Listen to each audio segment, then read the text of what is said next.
The blood on her hands was still fresh as Theresa Crawford stumbled through the moonlit canyon, each labored breath sending shockwaves of pain through her broken ribs. Montana Territory, 1876, was no place for a woman alone, but staying had become more dangerous than running. A twig snapped somewhere behind her. Theresa froze, her swollen eyes straining to pierce the darkness. Was it him? Had Everett found her already? She'd taken his horse, their only horse, and ridden hard for hours before the animal had thrown her. Now, dizzy from pain and hunger, she could barely tell direction, let alone formulate a plan. Another sound, closer this time. A low whistle followed by the steady rhythm of hoofbeats. Not Everett, he'd never announce himself. Still, Theresa pressed herself against the rough canyon wall, hoping the shadows would swallow her whole. The horseman came into view, his silhouette tall against the star-strewn sky. She tried to make herself smaller, but her ragged breathing betrayed her. Who's there? The man's voice was deep, cautious, but not threatening. Theresa remained silent, calculating her odds. Running was impossible in her state, the rider dismounted in one fluid motion. "I ain't looking for trouble," he said, approaching slowly, hands visible, "just passing through to Broken Ridge." The moonlight revealed a man in his early 30s, weathered face partially hidden beneath a wide-brimmed hat, leather vest dusty from the trail. A cowboy, not a miner like Everett. When he spotted her, his expression shifted from wariness to shock. "Jesus Christ," he breathed. Theresa tried to back away, but her legs finally gave out. She crumpled to the ground, a whimper escaping her split lips. The cowboy was at her side in an instant. "Madam, can you hear me?" Her vision swam as he gently tilted her face toward the moonlight, assessing the damage. Two black eyes, cheekbone possibly fractured, blood matting her auburn hair. "Who did this to you?" The gentleness in his voice nearly broke her.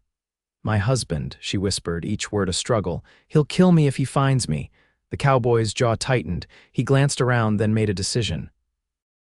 "He'll never find you," he whispered, carefully gathering her broken body into his arms. "I promise you that." As he lifted her onto his horse, Theresa learned his name was Quinn Everett, no relation to her monster of a husband, though the shared surname sent a chill through her battered body. A cruel coincidence, perhaps, but as consciousness slipped away, she wondered if it was an omen instead. When Theresa next opened her eyes, she was lying on something soft. A bed. The pain in her ribs remained, but something had been bound around her chest, stabilizing the broken bones. She blinked, trying to orient herself. The room was small but clean, a cabin, not a hotel. Morning light filtered through rough cotton curtains. "You're awake." The cowboy Quinn stood in the doorway, holding a steaming cup. "Thought we might lose you there for a while." Theresa tried to sit up, but pain shot through her torso, stealing her breath.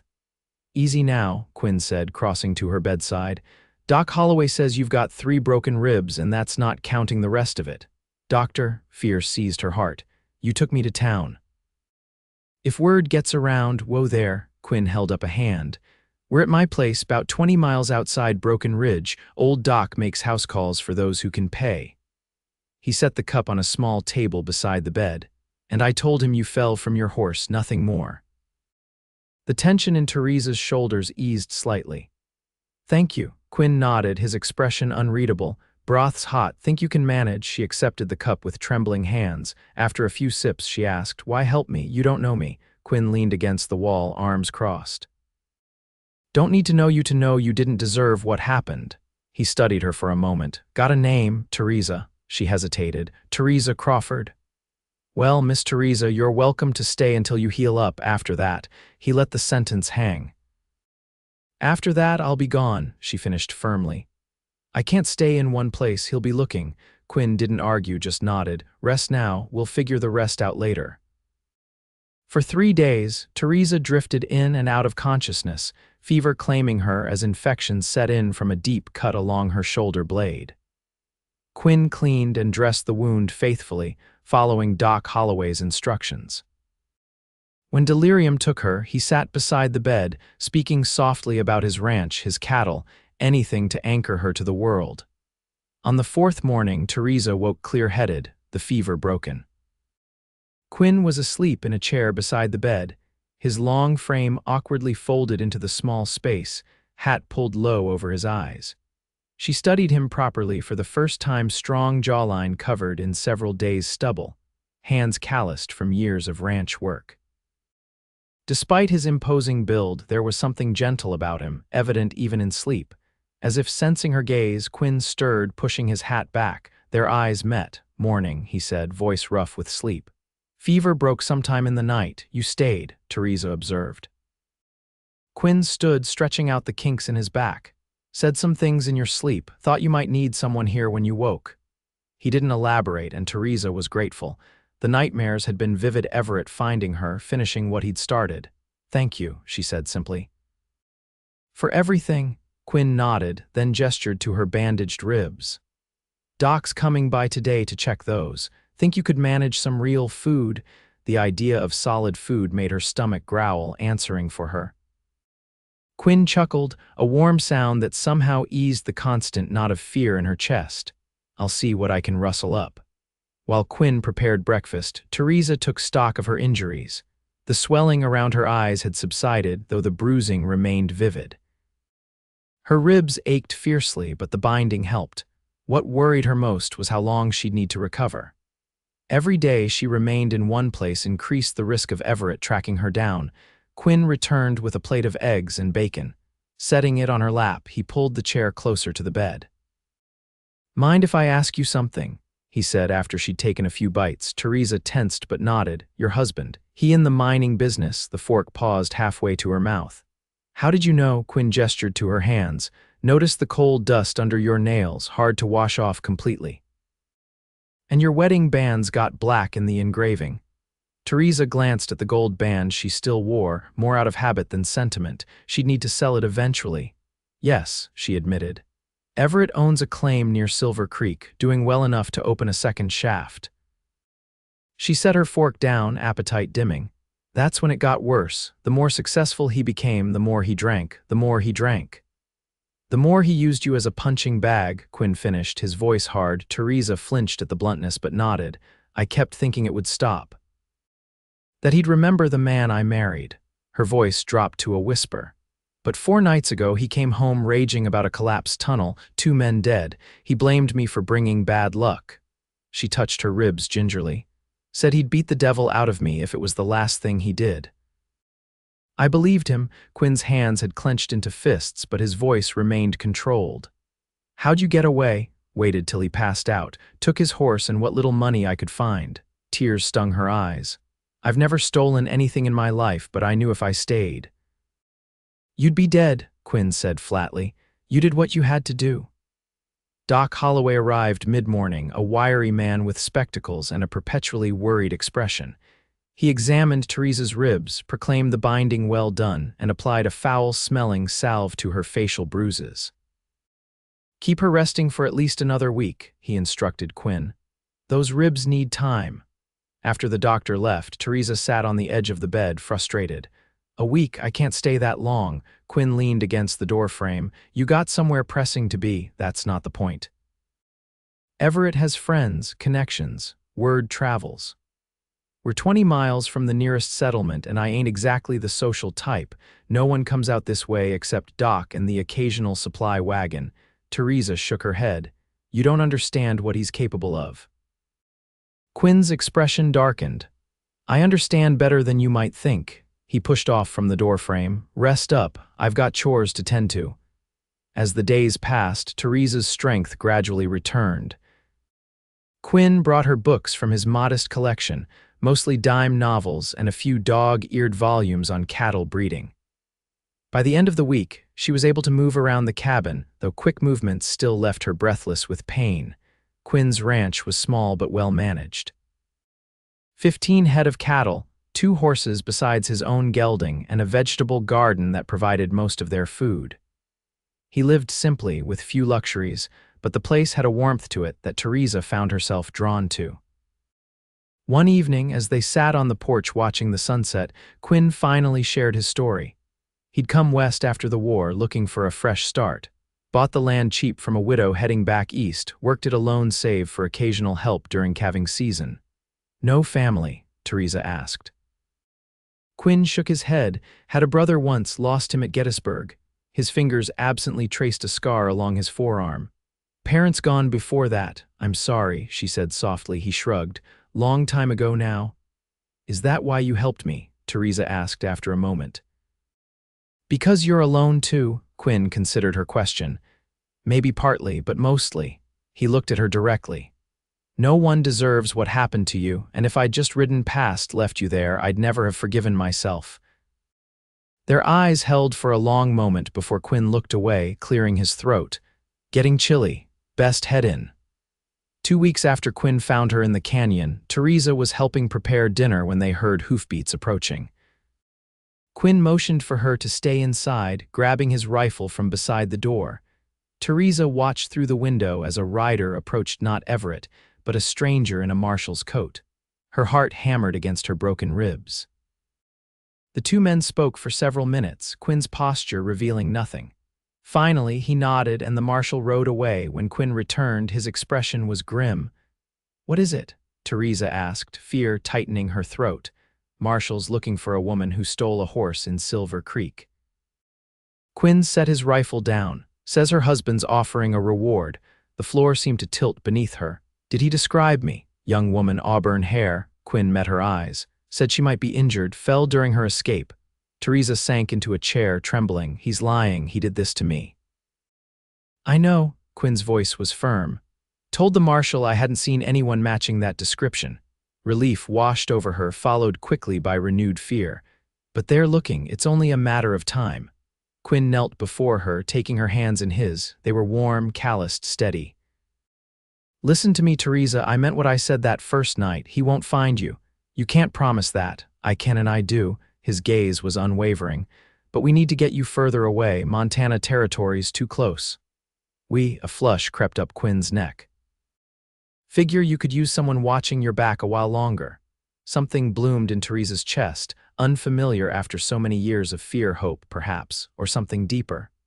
What about your ranch, your life here? Quinn glanced around the cabin, been thinking of a change anyway. Colorado's got good ranching land, or California if you want to go that far, you'd leave everything. For a stranger, his eyes returned to hers. You're not a stranger anymore, Theresa. The decision was made that night. They would leave in 2 days, after Quinn could make arrangements for his cattle and property. A neighbor had been looking to expand. Quinn was confident they could strike a deal quickly. Theresa spent the next day packing what few possessions she had. Clothes Quinn had purchased from a trader passing through, a hairbrush, a small knife he'd given her to carry. Quinn insisted she take his bed for her final nights at the ranch while he slept on a pallet by the fire. The night before their departure, Theresa couldn't sleep. Every sound became Everett coming for her, every shadow his looming figure. Finally, she wrapped a blanket around her shoulders and made her way to the main room. Quinn was awake, staring into the dying embers of the fire. Can't sleep. He asked, not looking up. Too many thoughts. Theresa settled beside him on the floor, keeping a respectable distance between them. What if he follows us? What if he never stops looking? Quinn added a small log to the fire. Then we keep moving until he does. That's no kind of life for you. He turned to face her, firelight casting his features in sharp relief. What kind of life would it be if I sent you away, knowing what might happen? How would I live with myself? The intensity in his voice caught her off guard. You barely know me, she whispered. I know enough. Quinn's gaze dropped to her hands, fidgeting with the blanket. Know you're brave, resourceful, kind, despite everything. He hesitated. Know that when you smile, rare as that is, it lights up more than just your face. Theresa felt heat rise to her cheeks. Quinn. You don't have to say anything. He turned back to the fire. Just wanted you to know why I'm doing this. It's not obligation or pity. Theresa moved closer until their shoulders touched. Thank you, she said softly, for seeing me, the real me, not just... She gestured to her healing face. Quinn's hand found hers in the firelight, fingers intertwining. They sat that way until dawn broke over the eastern hills. The journey to Colorado was arduous but uneventful. They traveled by night when possible, avoiding main roads and settlements. Quinn was a careful guide, always alert for signs of pursuit. Though none materialized, by the time they crossed into Colorado territory, Theresa's ribs had largely healed, though deep breaths still caused twinges of pain. The bruises on her face had faded to yellowed shadows, and she no longer startled at every unexpected sound. They settled temporarily in a small town called Pinewood, nestled in a valley surrounded by towering pines. Quinn found work at a local ranch, while Theresa took in mending and laundry from townspeople. They rented separate rooms at a boarding house run by a widow who asked few questions and provided hearty meals. Each evening they would share the day's events on the front porch, their conversations growing deeper, more personal as weeks passed. Theresa learned about Quinn's dreams before the war, a teaching position at a small college, perhaps. His love of poetry, especially Whitman. How he'd once wanted children but had given up on the idea after returning from battle, too haunted to consider bringing new life into the world. In turn, she shared her childhood in Pennsylvania, her passion for sketching landscapes, how she'd met Everett at a church social and been swept away by his charismatic confidence. How the beatings had started slowly, a slap during an argument, then apologies and tears. How gradually the violence escalated until it became routine, her spirit breaking a little more each time. "I used to dream about dying," she admitted one evening. "Thought it might be easier than living the way I was." Quinn's hand covered hers. "And now?" Theresa looked up at the star-filled sky. "Now I dream about living, really living for the first time in years." As autumn painted the surrounding mountains in fiery hues, something shifted between them. Their touches lingered longer. Conversations stretched later into the night. The space between them on the porch bench grew narrower, yet both were cautious, wounded in different ways. Quinn never pushed, always respecting the invisible boundaries Theresa maintained. And Theresa, though increasingly drawn to him, feared her own capacity for love after years of systematic destruction. The town's harvest festival arrived in late October. The main street was decorated with corn husks and pumpkins, a dance floor constructed in the town square. Despite Theresa's initial reluctance, Quinn convinced her to attend. "Just for a little while," he promised. "First sign you're uncomfortable, we leave." Theresa wore her finest dress, a simple blue cotton Quinn had bought her in a moment of unexpected extravagance. Her hair, grown longer since her escape, was arranged in a simple knot at the nape of her neck. When Quinn saw her descending the boarding house stairs, he removed his hat, a gesture of respect that touched her deeply. "You look beautiful," he said simply. The festival was lively but not overwhelming. Theresa found herself enjoying the music, the laughter, the sense of community she'd been denied for so long. Quinn stayed close, introducing her as Miss Theresa, recently arrived from Montana, to anyone who asked. As twilight deepened, the band struck up a waltz. Couples filled the dance floor, swaying beneath paper lanterns strung overhead. Quinn extended his hand. "May I have this dance?" Theresa hesitated. "I'm not sure I remember how." "I'll remind you," he said softly. His hand at her waist was gentle, respectful. He led with confidence but without dominance, allowing her to find her rhythm at her own pace. Gradually, the world beyond their small circle faded, no curious onlookers, no memories of pain, just Quinn's steady presence and the music surrounding them. "Thank you," she whispered, "for everything, for finding me that night, for keeping your promise." Quinn's eyes, usually guarded, were open and vulnerable in the lantern light. "Thank you for staying, for trusting me." The music slowed further, and Theresa found herself drawing closer, her cheek resting against his chest. She could hear his heartbeat, strong and slightly accelerated. When the dance ended, neither moved away immediately. Something had changed irrevocably. The question was what they would do about it. The answer came unexpectedly the following week. Theresa was returning from delivering mended shirts to the general store when she spotted a familiar figure leaving the saloon across the street. Her blood turned to ice. It wasn't Everett, but it was Timothy Walsh, his foreman and drinking companion. The man who had held her down once while Everett took his belt to her back. Theresa ducked into an alleyway, heart pounding. Walsh hadn't seen her, but his presence in Pinewood couldn't be coincidence. Somehow, Everett had tracked them this far. She waited until Walsh mounted his horse and rode toward the hotel before slipping back to the boarding house. Quinn would be at the ranch until sunset. She had time to pack their few possessions. By the time Quinn returned, Theresa had 2 small bags ready, her hands trembling as she fastened the straps. "What's happened?" Quinn asked the moment he saw her face. "Walsh is here, Everett's foreman." She couldn't keep the panic from her voice. "He'll recognize me if he sees me." "We have to leave tonight." Quinn's expression hardened. "Did he see you?"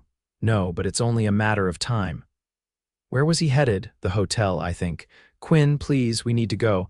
Instead of answering, Quinn removed his gun belt, checking the revolver before strapping it back on. "Stay here, lock the door, don't open it for anyone but me." "What are you doing?" Alarm shot through her. "You can't confront him." "I'm not confronting anyone, just going to find out what he knows." Quinn's voice was calm, but his eyes were cold in a way Theresa hadn't seen before. "We need information before we run again." "It's too dangerous." Quinn cupped her face gently. "Trust me, Theresa, one more time." She wanted to argue further, but the determination in his expression stopped her. "Be careful," she whispered. After Quinn left, Theresa paced the small room, jumping at every sound from the street below. An hour passed, then 2. Darkness fell completely. Just as she was contemplating going to look for him, there was a soft knock at the door. "Theresa, it's me." She flung the door open to find Quinn, unharmed but grim-faced. "What happened? Did you find him?" Quinn nodded, closing the door behind him. "He's at the saloon again. Overheard him talking to the barkeep." He guided Theresa to sit on the bed. "Theresa, Everett Crawford is dead." The words didn't register at first. "What?" "Fell down a mine shaft 3 weeks ago, broke his neck." Quinn knelt before her. "Walsh isn't looking for you. He's delivering papers to a banker in Denver, just passing through." Theresa stared at him, disbelieving. "Dead." The word felt foreign on her tongue. "How can you be sure?" "Walsh was talking about it. Said Crawford's widow disappeared before the funeral. They assumed she'd left earlier, but no one could find her to tell her." A small smile touched Quinn's lips. "They don't know you were already gone." "I'm a widow." Theresa tested the word, waiting for the relief to come. Instead, she felt nothing at first, then a slow building sob that tore from her throat. Quinn held her as years of fear, pain, and now shock poured out of her. When the storm passed, Theresa looked up at him, her vision clearing as if a veil had been lifted. "It's over," she whispered. "Really over." Quinn brushed a strand of hair from her damp cheek. "You're free, Theresa, free to go wherever you want, do whatever you want." The implication was clear. She no longer needed his protection. The choice was entirely hers now. Theresa took his hand, placing it over her heart. "This is where I want to be, if you'll have me." The light in Quinn's eyes was answer enough, but his words confirmed it. "I've been yours since that night in the canyon," he said softly. "Just been waiting for you to be ready to hear it." Their first kiss was gentle, tentative, a beginning rather than an ending. When they parted, Theresa rested her forehead against his. "I thought I'd never feel safe again," she admitted. "But you changed that. You changed everything." 3 months later, they stood before a justice of the peace in Denver. Theresa wore a cream-colored dress with tiny blue flowers embroidered along the hem. Quinn had splurged on a new shirt and had actually trimmed his beard for the occasion. Their only witnesses were the landlady of their boarding house and her husband, who had taken a liking to the quiet couple with the mysterious past. The ceremony was brief, the words familiar yet transformed by the genuine love between them. When the justice pronounced them man and wife, Theresa felt no fear, no hesitation as Quinn's lips met hers. That evening, in their small rented room, Quinn presented her with a gift, a deed to a modest ranch 30 miles outside Denver. "It's not much," he said as she examined the paperwork. 100 acres, small cabin that needs work. "But the land's good and there's a creek running through the northern section." Theresa looked up at him, eyes shining. "It's perfect." Quinn took her hands in his. "No more running, no more looking over our shoulders, just us building something together." "Something beautiful," Theresa added, believing it with her whole heart. They moved to the ranch the following week. As Quinn had warned, the cabin needed substantial repairs, but they worked side by side, making it habitable before winter set in. By spring, they'd acquired a small herd of cattle and 2 milk cows. Theresa planted a garden and for the first time in years took up sketching again. On warm evenings, they would sit on the porch Quinn had built, watching the sunset paint the distant mountains. Sometimes they spoke of the future children, perhaps, when they were ready. Sometimes they sat in companionable silence, the trauma of their pasts gradually giving way to the promise of their shared life. One such evening, as Quinn's arm draped comfortably around her shoulders, Theresa thought back to that night in the canyon, how close she'd come to giving up before he found her. "I never properly thanked you," she said suddenly. Quinn looked down at her, puzzled. "For what?" "For finding me." "For promising he'd never find me." She touched his face gently. "For keeping that promise even when the threat was gone." Quinn turned to face her fully. "I'll keep making that promise every day, Theresa, not just about him, but about anything that might harm you. That's what love is, I think, promising safety and meaning it with everything you have." Theresa nodded, understanding completely. The broken ribs had healed. The black eyes had faded. But Quinn's whispered promise that night had healed something deeper. Something she'd thought beyond repair, her belief in human goodness, in the possibility of love without fear. As stars appeared in the darkening sky, Theresa leaned into her husband's embrace, no longer trembling, no longer afraid. For the first time in her adult life, she was truly home.